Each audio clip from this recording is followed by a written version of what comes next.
Alemania fue mucho menor. Las consecuencias sociales de la muerte negra llegaron muy lejos.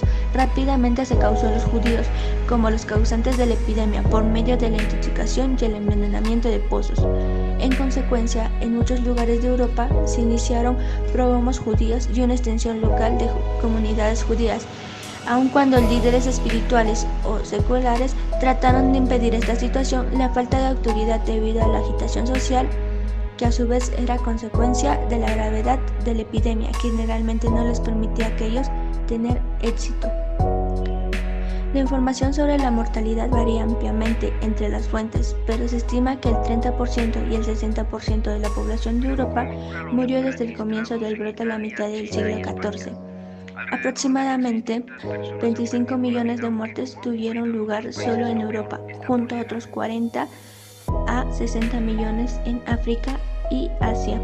Algunas localidades fueron totalmente despobladas y los pocos supervivientes huyeron, extendieron la enfermedad aún más lejos. La gran pérdida de población trajo cambios económicos basados en el incremento de la movilidad social. Según la despoblación, las obligaciones de los campesinos a permanecer en sus tierras tradicionales. La gripe española mató entre 1918 y 1920 a más de 40 millones de personas en todo el mundo. Se desconoce la cifra exacta de la pandemia, que es considerada la más devastadora de la historia.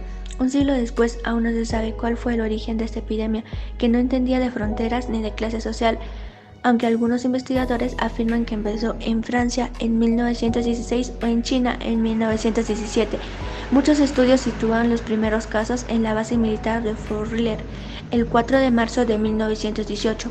Tras registrarse los primeros casos, en Europa la gripe pasó a España, un país neutral en la Primera Guerra Mundial, que no censuró la publicación de los informes sobre la enfermedad y sus consecuencias, a diferencia de los otros países centrados en el conflicto bélico.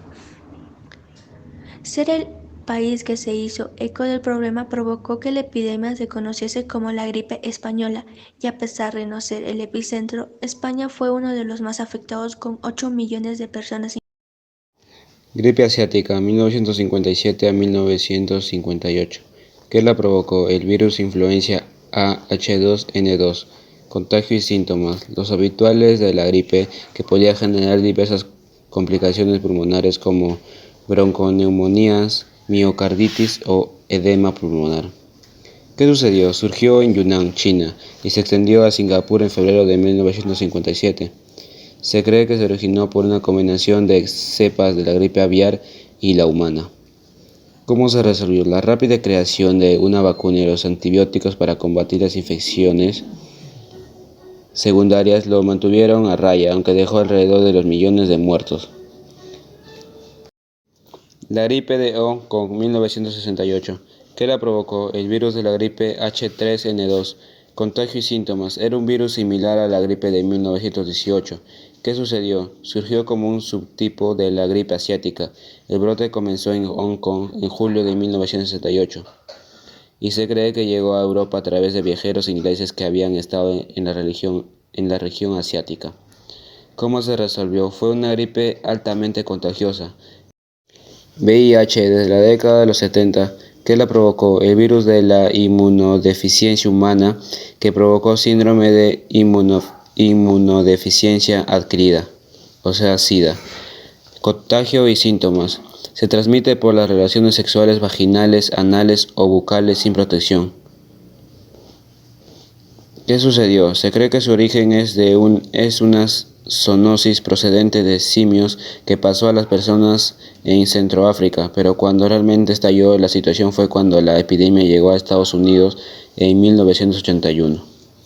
La enfermedad por el virus del ébola, EVE, es una enfermedad grave, a menudo mortal en el ser humano.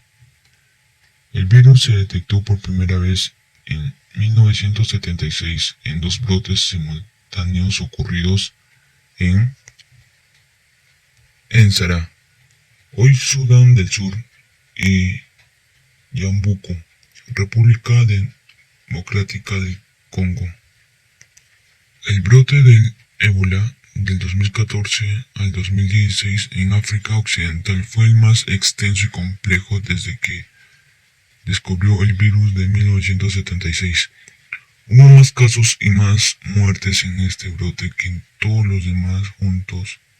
Además, se extendió a diferentes países. Empezó en Guinea y después se propagó a través de las fronteras terrestres a Sierra Leona y Liberia. Se considera que los huéspedes naturales del virus son los murciélagos de la familia Theropoidae. El virus del ébola se introduce en la población humana por contacto estrecho con órganos, sangre, secreciones u otros líquidos corporales de animales infectados. De chimpancés, gorilas, murciélagos, monos, puercos, espines, infectados que se habían encontrado muertos o enfermos en la selva. Posteriormente, el virus se propaga en la comunidad mediante la transmisión de personas a persona, por contacto directo a través de las membranas mucosas o de soluciones de continuidad de la piel, con órganos, sangre o por contacto directo con materiales contaminados por dichos líquidos. La infección del personal sanitario a tratar a pacientes con EBE.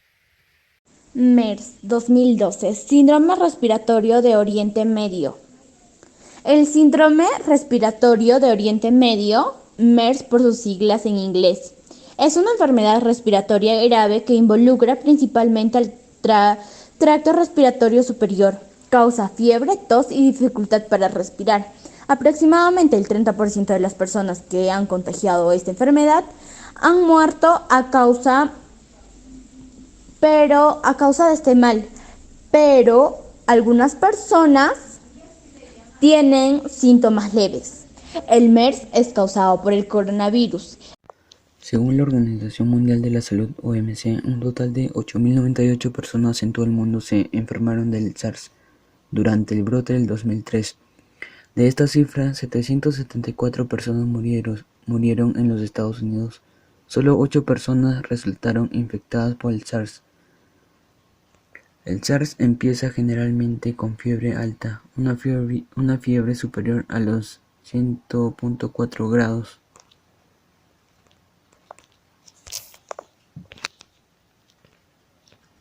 Otros síntomas pueden ser de dolor de cabeza, una sensación general de incomodidad y dolor en el cuerpo. La forma principal de la propagación del SARS parece ser el contacto cercano entre las personas. Se cree que el virus que causa el SARS se transmite más ampliamente a través de las gotitas respiratorias. La pandemia de la gripe A H1N1 del 2009 al 2010. Fue una pandemia causada por una variante de la influencia virus A, subtipo H1N1 que surgió en el 2009. Las denominaciones es gripe A H1N1, usadas por numerosos medios de comunicación, puede dar lugar a confusiones, ya que ha habido otras pandemias de gripe A H1N1 en épocas pasadas. Por la razón, este virus fue conocido oficialmente por la Organización Mundial de la Salud como virus del H1N1 09 pandémico, haciendo referencia al año de su aparición. De la misma forma como conocemos hoy en día el COVID-19, ya que se desarrolló en el año 2019. COVID-19, una enfermedad que nos acecha, y hoy muchos lloramos la pérdida irreparable de seres queridos, porque yo estoy segura que más de uno hoy le llora la pérdida de un amigo, de un familiar o de un conocido, y les pido oraciones por las personas que aún siguen batallando con este mal, porque hay muchas personas en los hospitales que sufren y lloran por sus familiares, sus amigos y conocidos. Les elevemos nuestras oraciones. Sigo con el informe. El 17 de noviembre del 2019, el gobierno chino confirmó una extraña enfermedad en un paciente hombre de 55 años que vivía en la provincia de Hubei, en Wuhan. En el Perú, el primer caso de COVID-19 se dio a conocer el 6 de marzo del 2020. La enfermedad por coronavirus COVID-19 es una enfermedad infecciosa causada por un coronavirus. La mayoría de las personas que se enferman de COVID-19 experimentan síntomas leves, moderados y se recuperan sin tratamiento especial. El virus que causa el COVID-19 se transmite principalmente a través de las gotículas generadas cuando una persona infectada tose, estornuda o aspira. Estas gotículas son demasiado pesadas para permanecer suspendidas en el aire y caen rápidamente sobre el suelo o las superficies. Usted puede infectarse al inhalar el virus si está cerca de una persona con COVID-19 o si tras tocar una superficie contaminada se tocan los ojos, la nariz o la boca. Actualmente en el Perú han muerto más de 2 millones de personas a causa del COVID-19. Nosotros con mi grupo hemos conversado y hemos dialogado sobre qué podríamos hacer para mantener la tranquilidad de las personas y pues queremos informarles un poco más y mis compañeros lo han ido haciendo en el transcurso de esta exposición. Y ustedes se han podido dar cuenta que todas las pandemias han tenido cura, han tenido cómo solucionarlos y pues lo mismo va a pasar con el coronavirus. Solo tenemos que tener paciencia y respetar las normas que han sido establecidas por el gobierno para así poder salir y ganar esta dura batalla que hoy nos tiene lamentando, llorando y muchas veces angustiándonos. Espero que todos tomemos conciencia, porque hoy en día mueren más de 5 personas al día. Es por eso que nosotros debemos de respetar lo que nos dicen nuestras autoridades para así no seguir perdiendo a más hermanos compatriotas. Es momento de actuar, es momento de concientizar. Juntos podemos.